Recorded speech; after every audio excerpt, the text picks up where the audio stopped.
بسم الله الرحمن الرحيم، والصلاة والسلام على أشرف المرسلين سيدنا محمد عليه أفضل الصلاة وأتم التسليم. الأهلي بيفوز على الزمالك بثلاثة أهداف نظيفة والقمة 125 في الدوري الممتاز، ويصل تربعه وتصدره للدوري برصيد 34 نقطة.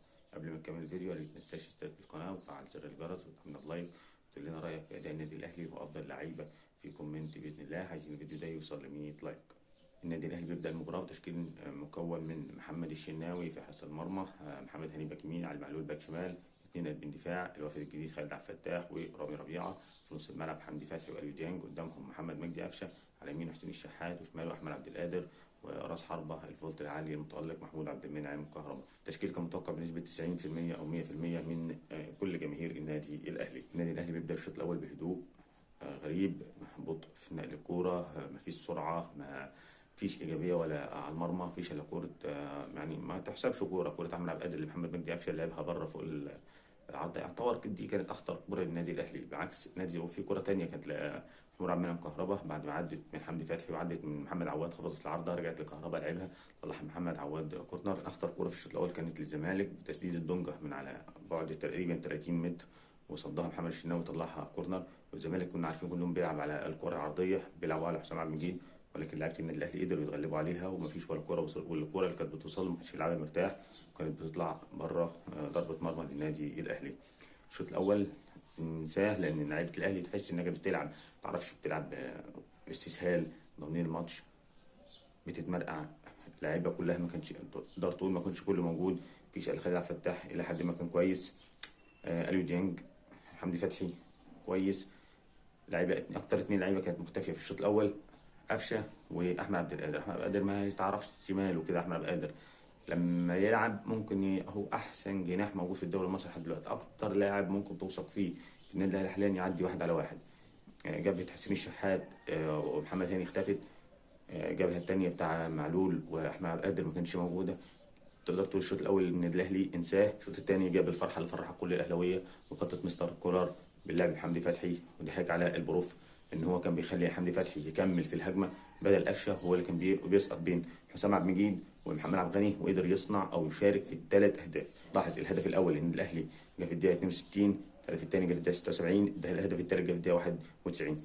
توقيتات الاهداف للنادي الاهلي كانت مثاليه بالنسبه للنادي الاهلي. الهدف الاول للنادي الاهلي جه في الدقيقه 62، كوره من ناحيه اليمين من حسين الشحات، لعبها قلنا في ما بين حسام عبد المجيد ومحمد عبد الغني في مكان كان واقف فيه حمدي فتحي، الاستلام على صدره ولعبها بدماغه تاني لمحمد عبد المنعم كهربا اللي جاي من ورا اللي كملها في الجون على طول. والهدف الاول للنادي الاهلي في الدقيقه 62. في لقطه بعد الهدف باصابه كان محمود عبد المنعم كهربا طلع بهجمه وعمل سبرنت واستلم الكوره، ولكن وقع بعدها واللعب وقف، محدش خد باله منها. علي معلول بيبين الدور بتاعه في الملعب انه مش دور فني بس، علي معلول دور قيادي واحد كباتن النادي الاهلي. جمع اللعيبه كلها، ندعي اللعيبه كلها اللي ورا اللي قدام، تعالوا احنا لازم نركز، عايزين نجيب الجون الثاني. وبان علي معلول بيحفز اللعيبه، عايزين نخلص الماتش، عايزين نوقف الماتش ده مهم بالنسبه لنا. وفعلا في الدقيقه 76 ونزل محمد شريف برضه من الجنب اليمين، واخد بالك الجنب اليمين اللي كان عطلان الشوط الاول اشتغل الشوط الثاني. محمد هاني بيلعب كره عرضيه، مين موجود؟ حمدي فتحي موجود في الحته دي. حمدي فتحي دخل بين قلبين دفاع الزمالك، وكان نزل مصطفى زناري لانه كان هيبدا بقى البروف بيدافع بثلاثه، نزل زناري مع محمد عبد الغني وحسام عبد المجيد، ولكن حمدي فتحي قدر بالكوره برضه يقطعها وراحت لمحمد شريف اللي الحمد لله ما تفلسفش، لعب مره واحده ببطن رجله على يمين عواد، واحرز الهدف الثاني للنادي الاهلي، وراح يحتفل مع محمود عبد المنعم كهربا اللي كان بيحفزه، لان محمد شريف نزل مكان كهربا. محمد شريف كهربا اللي كان بيحفزه يقول له ان شاء الله هجيب جون، وفعلا احرز جون وطلع على الدكه وجاب تيشيرت مكتوب عليه 50 جول، انه ده الهدف ال50 ليه في مسيرته مع النادي الاهلي. هي بتستمر كده 2-0 للنادي الاهلي، ان الزمالك ملوش وجود في الملعب، مفيش محاولات، خلاص اللعيبه مش قادره تجري، ما في الاهلي مسيطر حرفيا على الشوط الثاني. ما شاء الله خالد عبد الفتاح مركز جدا، حمدي فتحي نجم من نجوم المباراه، هو واليو ديانج ده في حته ثانيه لوحده. جنب اليمين للنادي الاهلي ساهم في هدفين، فجاء الدور على الجنب الشمال وعلي معلول. طبعا الراجل عايز يشارك في الفرحه، وعايز يشارك في الليله اللي ليله من اجمل الليالي الاهلاويه بثلاثيه في الزملكاويه. والكوره برده بيلعبها اليو ديانج في ظهر محمد عبد الغني. مين اللي بيروح؟ حمدي فتحي برضه بيروح ويلعب الكوره من برجل محمد عبد الغني، لا علي معلول اللي جاي. علي معلول ما بيلعبش، علي معلول متعود ما بيلعبش اوفر كده وخلاص. علي معلول استنى، محمد شريف خد خطوه لورا، لعبها له لورا، محمد شريف ما صدق قطع بيها شبكه عواد. الهدف الثالث للنادي الاهلي في الدقيقه 91، وخلاص كده الماتش انتهى اكلينيكيا 3-0. النادي الاهلي بيتربع على الدوري بجداره، افضل خط هجوم برصيد 25 هدف، افضل خط دفاع ما دخلش بيها الا 5 اهداف 34 بونت. والنادي الاهلي عشان يروح المونديال بنفسه مفتوحه واللعيبه مركزه وعندها جرعه معنويه 100.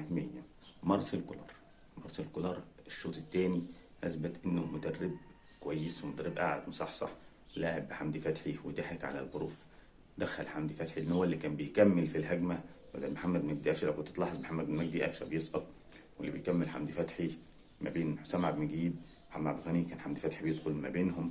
بعد نزل مصطفى زناري كان بيدخل ما بينهم، هو اللي بيكمل في الهجمه ورا كهربا قبل ما يطلع، وبعدين ورا محمد شريف لما نزل مكان كهربا. حمدي فتحي كان دوره عالمي في الشوط الثاني. حمدي فتحي اللي كان مكلف برقابه زيزو قضى عليه تماما. زيزو اللي ما لقاش مكان الجنب اليمين يلاقي خالد عبد الفتاح، يروح الجنب الشمال يلاقي علي معلول، نص الملعب حمدي فتحي لازق له. ولكن هتكلم عن واحد كان من افضل واهم نجوم المباراه. انا ارتب لك نجوم المباراه من وجهه نظري، وانت برضو لو تقدر تسيب لنا وتكتب نجوم المباراه في كومنت يا ريت اكون شاكر ليك. اليو ديانج، مفيش واحد يختلف ان اليو ديانج كان افضل واحسن نجم المباراه، وبالتالي هو خد منه في ذا ماتش بعد المباراه. يجي بعده حمدي فتحي، اهم لاعب في المباراه للامانه، اللاعب اللي ما كانش حد متوقع ان يلعب في المكان ده ولا يلعب بالطريقه دي هو خالد عبد الفتاح. خالد عبد الفتاح كان مركز جدا، سبرنت بيقطع، بيلعب مساك. خلي بالك خالد عبد الفتاح كان بيلعب مساك مش بيلعب باك يمين اللي هو مركزه اللي كان مع سموحه.